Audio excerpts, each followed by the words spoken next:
Ruang induk kerja Bupati di lingkungan kantor pemerintah Ogan Komering Ulu, Sumatera Selatan terbakar. Api menghanguskan beberapa ruangan termasuk ruang kerja Bupati dan protokol. Api diketahui muncul di salah satu ruangan induk Bupati. Petugas dan karyawan berusaha menyelamatkan surat dan berkas penting dari lokasi kebakaran. Dinas Pemadam Kebakaran setempat mengerahkan 10 unit mobil damkar dan 60 petugas damkar. Api berhasil dipadamkan sekitar 3 jam kemudian. Belum diketahui pasti penyebab kebakaran, namun diduga akibat arus pendek listrik. Tidak ada korban jiwa dalam peristiwa kebakaran ini. Polisi masih menyelidiki penyebab pasti kebakaran. Jadi kebakaran di sini di Komplek Pemda ini yang sumber apinya belum kita ketahui, yaitu tepatnya di ruang kerja Bupati. Kita sudah berupaya untuk memadamkan api ini, Pak, dengan mengerahkan semua kekuatan kita, mulai dari pos Batang, pos Sosobai Raya, Patroli Barat, Kota. Dia ada lebih kurang 10 kendaraan yang kita kerahkan saat ini. Itulah upaya-upaya kita dalam rangka kita meredam kebakaran tersebut. Kebon Baru, patokan SD 09. Sementara itu di Jalan Kebon Baru, Semper Barat, Koja, Jakarta Utara, api menghanguskan 5 kios.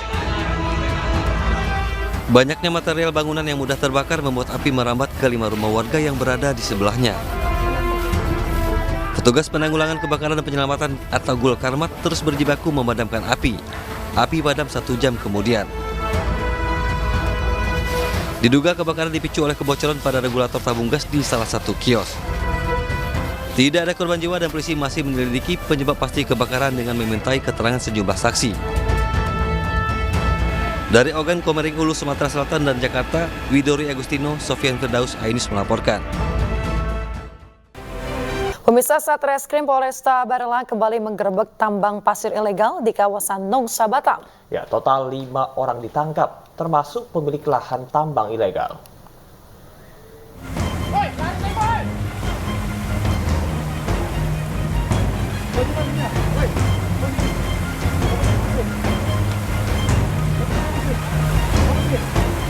Kedatangan belasan polisi ke lokasi tambang di kawasan Tanjung Memban, Kecamatan Nongsa, Batam membuat kaget para pekerja. Para pelaku bahkan lari tunggang langgang begitu mengetahui kedatangan polisi. Bahkan sebuah mobil truk yang sedang mengisi muatan pasir pun berusaha meninggalkan lokasi. Penggerbekan ini dilatar belakangi laporan warga yang resah akibat dampak lingkungan dan beroperasinya tambang pasir ilegal ini. Kegiatan tambang pasir ilegal di kawasan Nongsa kian marak dan meresahkan. Tak hanya merusak lingkungan, kegiatan tambang pasir juga membahayakan masyarakat sekitar akibat ancaman potensi longsor akibat aktivitas tambang. Yang berhasil kami amankan sekarang ada 3 orang yang diduga sebagai pekerja atau pekerja penambang pasir yang kita duga ilegal.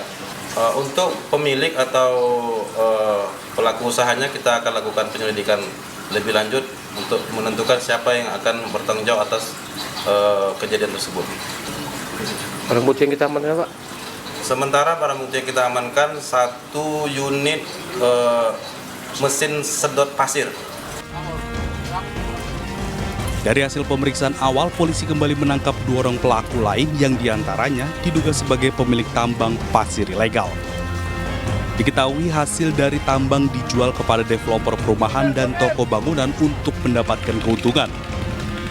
Dari Batam, Kepulauan Riau, Gusti Yenosya, Ainus melaporkan. Pemirsa, kerap dijadikan tempat transaksi hingga pesta narkoba, permukiman warga di kawasan Kalipasir, Menteng, Jakarta Pusat digerebek aparat kepolisian Polres Metro Jakarta Pusat dan petugas mengamankan 26 orang tersangka beserta barang bukti 2 kg sabu-sabu.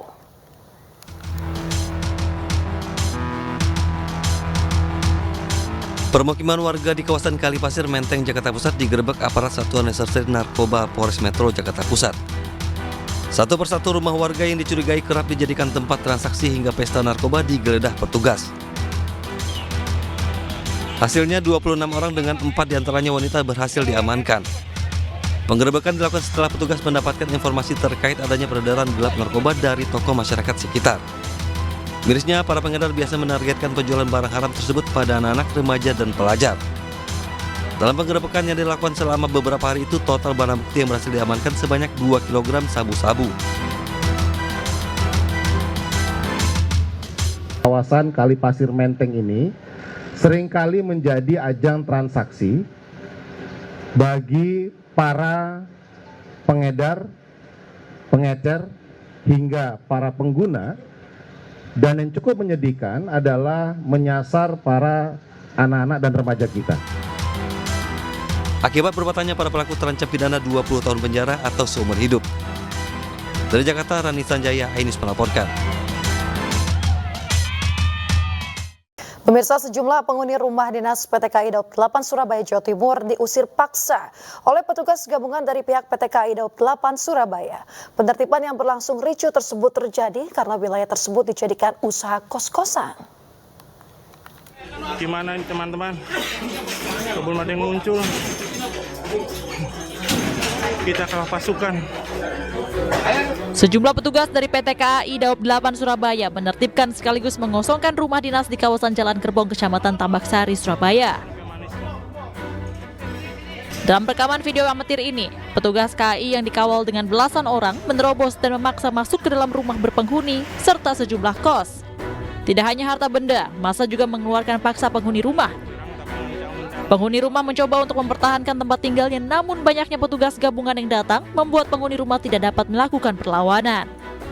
Kami juga mengirimkan surat peringatan pertama sampai dengan ketiga kepada mereka untuk mengosongkan rumah tersebut, tapi mereka juga tidak memindahkan surat peringatan yang kami kirimkan, hingga akhirnya kami melakukan tindakan tegas, yaitu penertiban rumah dinas di Jalan Gerbong nomor 11. Penertiban terpaksa dilakukan karena rumah tersebut dipergunakan untuk tempat usaha kos-kosan. Selain itu, penghuni rumah bertahun-tahun tidak melaksanakan kewajibannya membayar sewa ke KAI selaku pemilik aset. Sementara itu, usai melakukan pengosongan, rumah dinas KAI ini ditutup pagar seng dan disegel. Dari Surabaya, Jawa Timur, Yuda Prawira, iNews melaporkan. Pemirsa, 3 tersangka pembakar rumah wartawan Sampurna Pasaribu terancam hukuman mati. Hukuman mati dapat menjerat para pelaku usai keluarga korban melayangkan laporan baru ke Mapolda Sumatera Utara.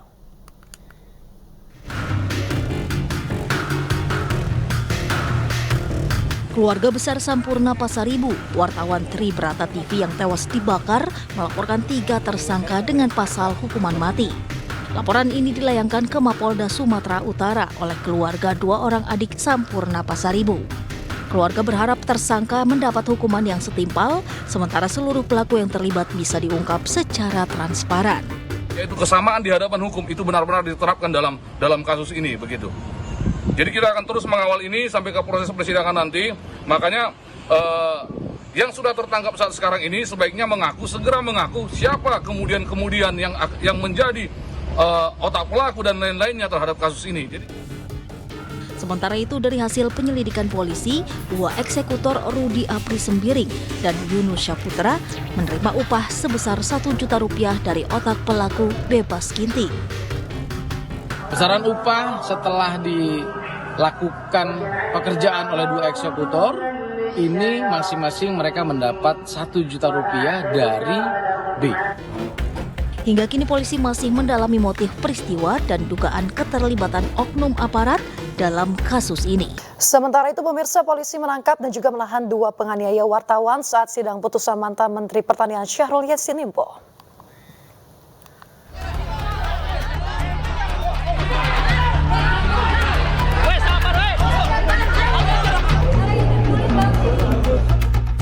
Polda Metro Jaya menangkap 2 pelaku pengeroyokan terhadap seorang jurnalis Kompas TV saat meliput sidang putusan mantan Menteri Pertanian Syahrul Yassin Limpo. Kedua pelaku, MNM dan S, ditangkap sehari setelah peristiwa pengeroyokan. Usai polisi mendalami rekaman CCTV di Pengadilan Tipikor Jakarta, kini kedua pelaku sudah ditahan. Tadi kami sudah sampaikan pagi hari bahwa perkembangan penanganan kasus dugaan pemukulan terhadap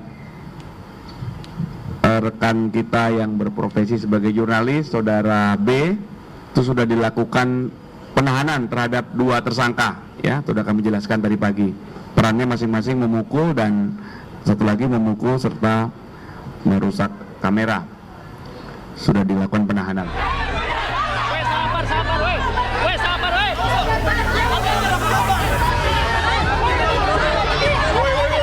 Sebelumnya kericuhan terjadi usai sidang vonis SYL Kamis pekan lalu. Sejumlah wartawan bersitegang dengan pendukung SYL yang berada di lokasi persidangan. Kericuhan terjadi saat SYL hendak keluar dari ruang sidang.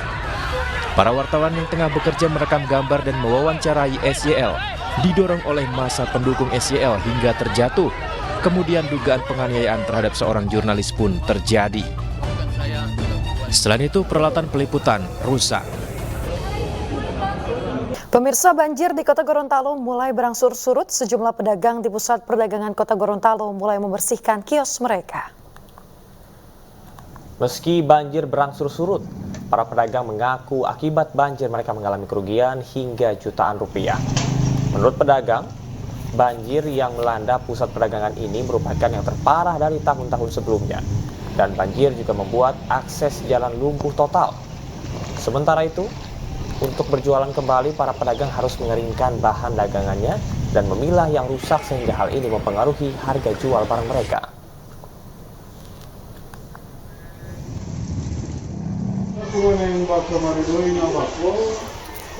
Sementara itu, korban banjir Gorontalo mengungsi di SMP 1 Kecamatan Telaga Jaya. Setiap ruang kelas yang digunakan sebagai tempat pengungsian diisi 10 hingga 84 orang.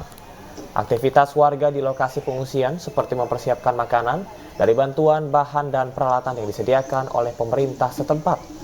Warga berharap pemerintah dapat menyalurkan bantuan berupa selimut dan pakaian.